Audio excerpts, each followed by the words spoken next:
oduu ammee Tiraambii fi Puutiin mariidhaaf Alaskaa galaniiti jiran. Galgala kana sa'a 4tti akka biyyaatti yookaan akka biyyoota Arabaatti sa'a 10tti mariin ifaan ifatti kan banamu ta'uudhaas dubbataniiti jiran. Tiraambii immoo yooniin marii tanarraa haafu ta'e rakkoon inni uumamtii jechuudhaan dubbate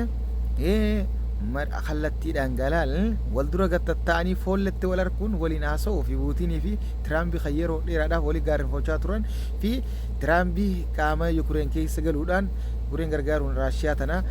dadhabsiisuudhaaf irratti lola bansiisaa waggaa 3 lola irra gaggeessaa jiru arrammoo wal arguu fi waaw arra oduun addunyaa miidiyaaleen gurguddaa wanni inni gabaasaa jiru dhimma Puutinii fi Tiraambiiti. Maal irratti walii galanii akkamitti irra wal dura ta'anii ijaan foolletti wal harkaa wajjin haasa'anidha. Kana Puutiin ammoo yeroo gara Alaskaa imaluu deemutti siidaa lola addunyaa lammaffaarratti dhaabame dhaqee ziyaaruudhaan sujuuda bu'ee fi garas imalee jira. Kun gaadhiiroo maaliif akka ta'e moo jabinaa fi akka injifadhe marii kanallee moo'ee galu jechuudhaaf bu'ee moo maal akka ta'e nuuf hin galle. Raashiyaan lola addunyaa lammaffaarratti jechuudha waggaa 80 dura tapha gahee olaanaa taphachuudhaan tapha akka ajaa'ibatti injifatte. Waggaa waggaan kabajjuu ayyaana sanii ayyaana injifachuu lola addunyaa lammaffaa akkasii ammoo hawaasni Alaskaa ammaas walgahii kana jechuudha mormaa jiran. Puutiin Alaskaa seenuu fi Tiraambii wanna ta'uu kanaas akka gaariitti mormii dhageessaa jira gabbaanii nutti as hin seenin jechuudha. Maaliif akka ta'e nuuf hin galle. Haa ta'u mariin isaan irra taa'amu deemaniis lola Yukureenii fi kan Raashiyaa kana dhaabuuf ammoo Tiraambii fi warri lixaa kun erga Raashiyaa tana dadhabsiisuu lolarra bananii waggaa dheeraarra bananii booda waan dadhabaniif dadhabsiisuu waan dadhabaniif gara mariitti dhufuu fi nageenya buusuudhaaf mallatteessuuf. Haa ta'u garuu mariin kun xumuramullee haatu marsaa lamadaatiif karaa ni bana jechuudhaan eeggamaa jira. Mariin lamadaa jechuudha akka ifaan ifatti ballattee marii lamadaatti illee dabarsuu ni godha. Haasaan irraan tana taasisan kun jechuun isa eeggamaa jira. Xumuramus ni danda'a. Jarri lamaan walii gaarriffachuun wal harkurraa fagaachaa ture waan fooletti wal arguu deemuuf jechuudhaanis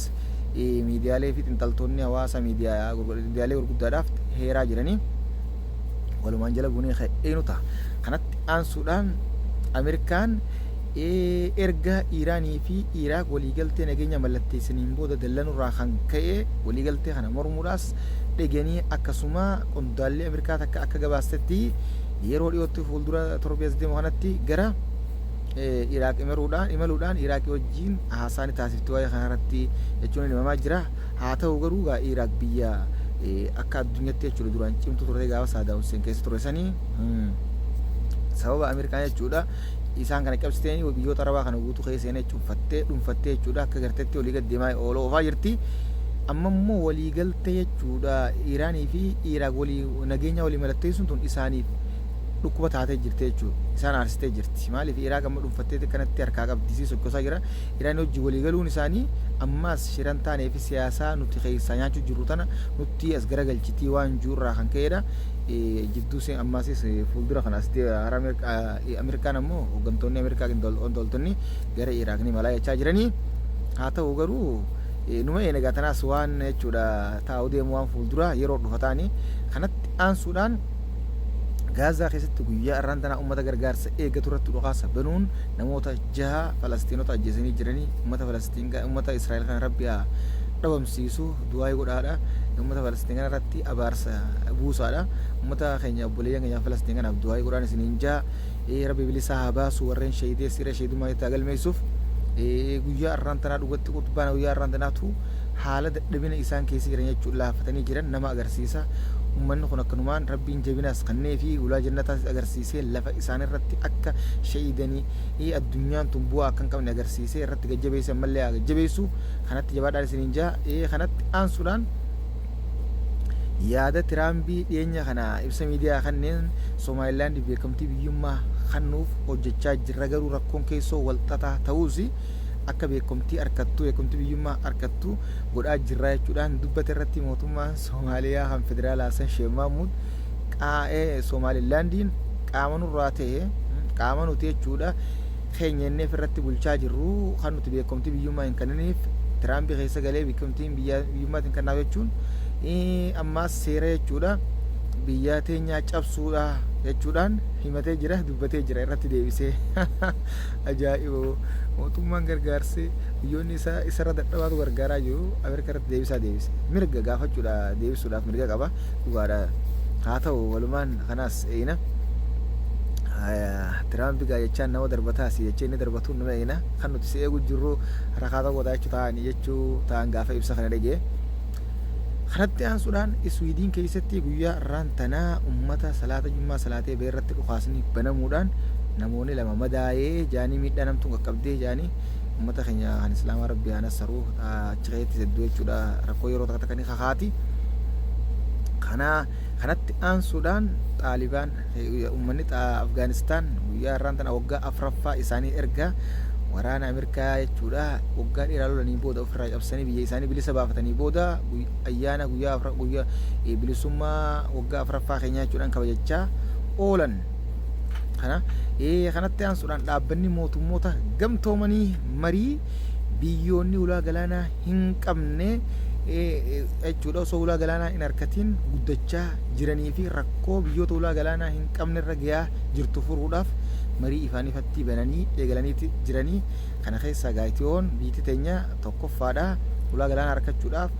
mariin isiin keessatti hirmaatinii fi akkasuma dhaabbata jechuudha waltajjii kamirratti kan hirmaatte iyyatan galfatin hin qabdu ulaa galaanaa harkachuudhaaf ammallee walakkaa hojjennee jirraa jechaa jiranii ulaa galaanaa harkachuudhaaf tattaaffii ittuma jiran aarsaa akka galu aarsaa lubbuu kafallutti jalaa hin hafnu wanni laaftuu dhuftu takka hin jirtu jechuudhaan hooggantoonni biyya bulchaa jiraniis ulaa galaanaa harkachuudhaaf akka malee dhiibbaa godhaa jiranii jechuudha mariin kunis isaaniif bu'a qabeessa ta'a isaan ni fayyada jechuudha mariin kun kanummaan biyyoota ulaa galaanaa hin qabneef taa'ame akkasi kanatti aansuudhaan wanni dhumarratti isin hubachiisuu barbaannu ummanni Falastiin inshaallah akka mootummoonni jechuudha warra lixaatii fi biyyoonni giddugalaattis ta'ee Afrikaanota keessaas tokko yaada beekumtii biyyummaa Falastiiniif ni kan qaban fuulbanni dhufeetii jira fuulbanni Seentembara jechuun ammaan tana Agostiira jirra Agostiif na Seentembara jechuun fuulbana akka beekanitti kana inshaallah biyyattii Falastiin biyya taatee gad dhaabbattee ni mirkanootti jennee nutis abdii qabna du'aayis ni goona du'aay godhaafi inshaallah du'aay jabaadhaan isin jenna ummata keenya kan Falastiin rabbi bilisaa baasu kanatti aansuudhaan ammas biyyattii teenya eeyba ulaa jechuudha bishaan laga Abbayyaa bishaan laga Naahil jechuudha hidhaa haaromsa laga Naahil kana jechuudha xumuruudhaan fuulbana ni eeybifti jechuudhaan beeksifteetis jirti hattaa jechuudha olloota isaanii michummaa gaarii waliin qabanii fi kan ollaa qaamaan ollaa yaanii ollaa qubsumaan ollaa ta'aniis akka diinummatti wallaalaniis afeertee jirti eeyba kana irratti ammoo Masriin eeyba kana fashaleessuuf tartakka meeshaa waraanaa xayyaara lolaa guddaa Chaayinaa irraa galfattee Ameerikaa irraa ibidda harkatte galfachaa jirti jechuudhaan suuraanis agarsiisaa jiranii ammaas dheengadda haasawaa Ugaandaatti mootummaa Ugaandaatti wajjin taasisa irratti ibsa miidiyaa kanneen mirga jechuudha nuti bishaan keenya laga Naayil tuquqamu ittiin dhiifnu hanga lubbuun baatutti firraa ittifnaa jechuudhaan dhaadatee jira fuulbana kana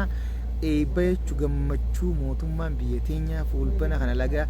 hidhaa haaromsa laga Naayil kana jechuudha eebbisuu deemu waan faallessuu deemu fakkaata sirritti ifaan ifatti ni agarsiisaas erguma inni afeerraa godheefi michummaa biyyummaa ollummaa walii qabna malee michummaa walii qabaachuu waan nus kottaan wajjin gammachuu qooddadhaa jee mootummaan Abiyyi jechuudha marii paarlaamaa irratti